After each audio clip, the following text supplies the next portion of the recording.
Arens, presidente del Movimiento Cívico Nacional, y Cristian Castillo. Seguimos conversando acá con los invitados especiales. Hay una información que nos está compartiendo Rodrigo, que ha estado haciendo trabajo de campo parte del día, sobre el transporte urbano capitalino. No hay en esta jornada electoral transporte gratuito, con excepción del Transmetro, ¿verdad, Rodrigo? Correcto. Explícanos qué es lo que has encontrado y cuál es la razón por la que en la primera ronda sí hubo una parte de transporte gratuito y hoy los buses están cobrando, según nos decías tú, hasta 5 quetzales por viaje. No, en la primera vuelta te diría, lo positivo fue que hubo transporte gratuito. Fue debido a una gestión que se hizo desde el movimiento con muchos guatemaltecos que apoyaron económicamente y subsidiaron ese transporte. Por ley no es obligatorio que sea gratuito.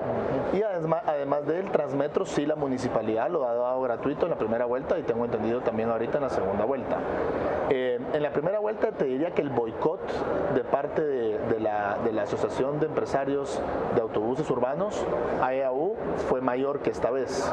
Entendemos de que sí hay más buses en la calle que la primera vuelta, pero están cobrando, y lo que sí entendemos es de que hay varias denuncias de que están cobrando entre 3 y 5 quetzales, que eso para la gente también es pesado, ¿verdad? Porque acuérdense que es 5 quetzales por cada trayectoria, por cada miembro de la familia, o sea, puede costarles 80, 100 quetzales salir a votar. Entonces eso sí les pega fuerte. Entonces eso creemos que obviamente es un factor negativo. Lastimosamente, pues una vez más, sí tenemos fotos de muchos buses del transurbano estacionados que no salieron a trabajar, lo cual pues eso contraviene el acuerdo que hay entre la AEAU y el gobierno de Guatemala, porque sí hay una obligatoriedad de dar el servicio, no gratuito, pero sí hay obligatoriedad de prestar el servicio. Rodrigo, Movimiento Cívico Nacional ha tenido un papel muy interesante en materia de movilización y fiscalización del gobierno. ¿Cuáles crees que son los ejes que debieran los ciudadanos para el próximo gobierno tener como presentes para impulsar las acciones de fiscalización y cómo hacerlo? Mira, yo te diría que nosotros nos deberíamos de enfocar en dos temas particularmente. Primero, el Congreso de la República. El Congreso de la República, nosotros venimos diciéndolo desde hace varios años, es el organismo más poderoso, más influyente, pero también más influenciable que tiene el gobierno, el Estado. ¿Por qué razón? Porque los diputados por naturaleza son políticos. Entonces hay un factor ahí de presión política que se le puede poner a los diputados, que muy pocas veces se le puede poner a funcionarios de gobierno que no son de carácter político o de elección popular. Entonces el Congreso, y hemos visto realmente el daño que le hace o que le ha hecho el Congreso de la República al país. No tanto el Congreso, porque no, el Congreso como organismo no, sino que los diputados. O sea, algunos diputados, sabemos que son pocos los diputados que manejan el Congreso, no son muchos, son 20, 25 diputados y mucho los que logran manejar la dinámica del Congreso. Entonces creemos que por ahí tenemos que empezar, y tenemos que empezar desde ya, ahí sí que velando porque no lleguen, no tomen posesión esos diputados electos que no cumplen con la idoneidad que exige la Constitución de la República. Entonces yo te diría que por ahí hay que empezar. Y en el Ejecutivo pues tenemos la corrupción. Desde nuestro punto de vista, la corrupción es la gasolina del populismo, es la gasolina del clientelismo, es realmente el ingrediente que termina de destruir la institucionalidad del país. No solo es un robo, o sea, la corrupción en funcionarios públicos, en el Congreso, en ministerios, en Ministerio Público, en jueces, mina las bases de las instituciones y las debilita en niveles realmente peligrosos. Y entonces creemos que es muy importante que como ciudadanos no bajemos la guardia en todo lo que es temas de corrupción. Y te diría que en el Ejecutivo hay dos ministerios en donde está probablemente el 70-80% de la corrupción, que es en el Ministerio de Salud y en el Ministerio de Comunicaciones. Ahí está la gran parte. El primer tema del que hablábamos, transporte urbano capitalino, precisamente es uno de los que se ha cuestionado muchísimo por la opacidad con la que se da el subsidio, la manera en que se fiscaliza y el servicio que prestan. Si pudiéramos hacer una lista de deseos para el próximo presidente, ¿cuáles son las 3 acciones inmediatas que debería tomar con relación al subsidio y al servicio del transporte acá en la capital? capital? Primero, yo creo que exigirle al Ministerio Público y el Ministerio de Comunicaciones debería estar ahí involucrado porque maneja muchísimo dinero, alrededor de 400 millones, que lleven a fin las investigaciones que están abiertas con respecto a todos los diferentes negocios que se han dado ahí. Háblese la compra de los buses transurbanos, háblese todo el sistema ese de SIGA, de prepago, que nunca se implementó. Ya hay señalamientos importantes de la Contraloría General de Cuentas, ya sabemos de que está en la agenda del Ministerio Público y de la CICIG. Entonces creo que es bien importante llegar hasta las últimas consecuencias para realmente, pues empezando por ahí, limpiar, digámoslo así, la cúpula del manejo del transporte público.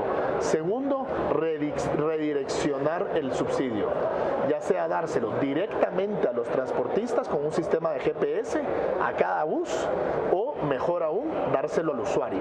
Realmente el subsidio del transporte urbano sería muchísimo mejor que fuera hacia el usuario y no hacia el transportista. Pero si se quedara en el transportista, debería de darse directamente a cada bus, porque hoy por hoy todo el subsidio llega a la AEAU, ellos agarran los 300, 400 millones, lo que hayan logrado cobrar, alrededor de 35 al mes, y ellos lo reparten a su criterio.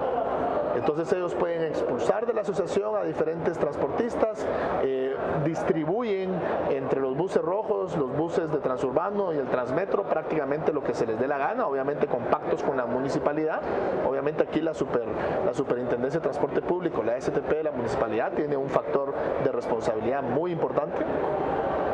Entonces, modificar eso para que realmente el subsidio le llegue al usuario y se vea reflejado en la calidad del servicio, porque lamentablemente estamos hablando, creo que de hace 8 años para acá, hay alrededor de 2.000 millones de quetzales de subsidio y la calidad del transporte urbano cada día es peor, ni siquiera es mejor. Rodrigo, la relación de proporción entre 435 millones de subsidio del transporte urbano anuales, ¿cuánto se podría estar perdiendo en construcción y en compras anómalas en el Ministerio de Salud? Salud. ¿Sí? O sea, el transporte. Comparada. No, pues mira, 435 millones, llevémonos la nutrición. Si estás hablando de que la ventana de los 1.000 días cuesta alrededor de, creo que son 8.000 quetzales por niño, o sea, por caso, agarra 435 millones, son alrededor de 50.000 niños los que podrías sacar. O sea, el monto o sea, esas relaciones lloran sangre. Si lo pones en escuelas, en puentes, en carreteras, eso llora sangre. ¿Y un aproximado de lo que se pierde en corrupción en salud y en MISIVI? Mira, nosotros tenemos diferentes estudios.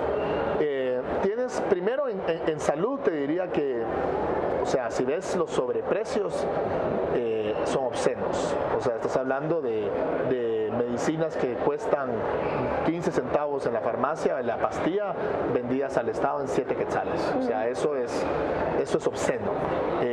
Hablemos yo te diría que por lo menos, obviamente no todas las medicinas tienen la misma proporción, pero podemos estar hablando que de los 8.000 millones, que es el presupuesto promedio del sistema de salud, del Ministerio de Salud, yo te diría que mínimo un 50%.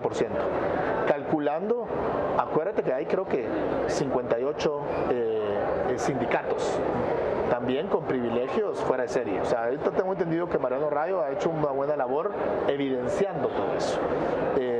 Ahí necesitamos que realmente el próximo gobernante llegue con machete en mano a realmente darnos victorias tempranas a los ciudadanos para que tengamos suficiente dinero para comprar medicinas y que las medicinas lleguen a los hospitales. ¿No te ha parecido extraño que ambos candidatos se han resistido a tener un discurso frontal contra los pactos colectivos?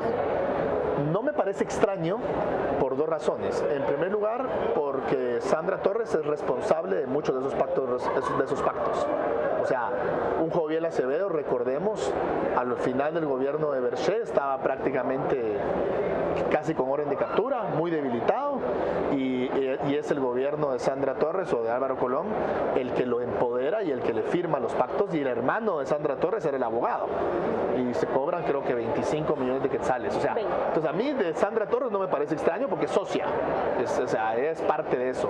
Y de Jimmy Morales tampoco me parece extraño no te quiero decir que no lo extrañe yo, o sea, yo hubiera querido una acción distinta, Más contundente. no me parece extraño porque le tienen miedo, no saben realmente con quién se están metiendo, entonces... ¿Le tienen miedo por la época en que podían perder votos enfrentándose Mira, a ellos?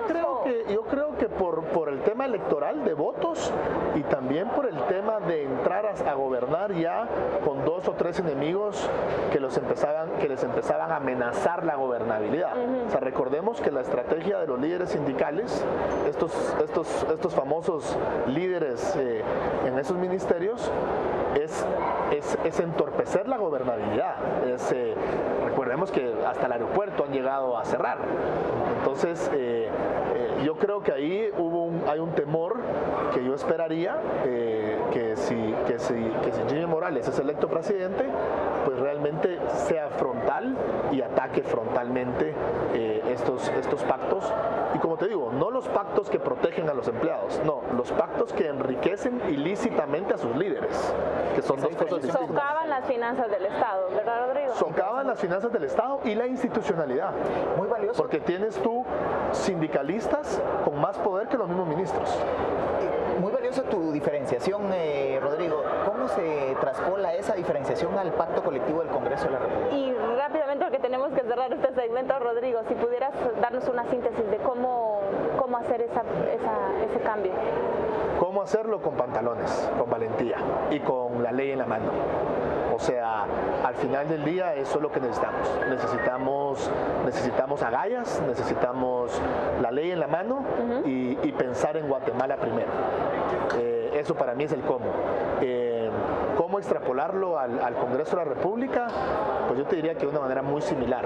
Recordemos de que el pacto colectivo que hoy nos tiene de rodillas en el Congreso de la República fue firmado por Jorge Méndez Verbrugger, hoy ministro de Economía, y lo que ha pasado es que ningún presidente o expresidente del Congreso ha tenido los pantalones de afrontarlo. O sea, lo que pasa es que yo desde mi punto de vista lo que veo es que estos individuos, porque no los puedo llamar líderes, que han llegado a esas posiciones de poder, juegan con la famosa cintura política.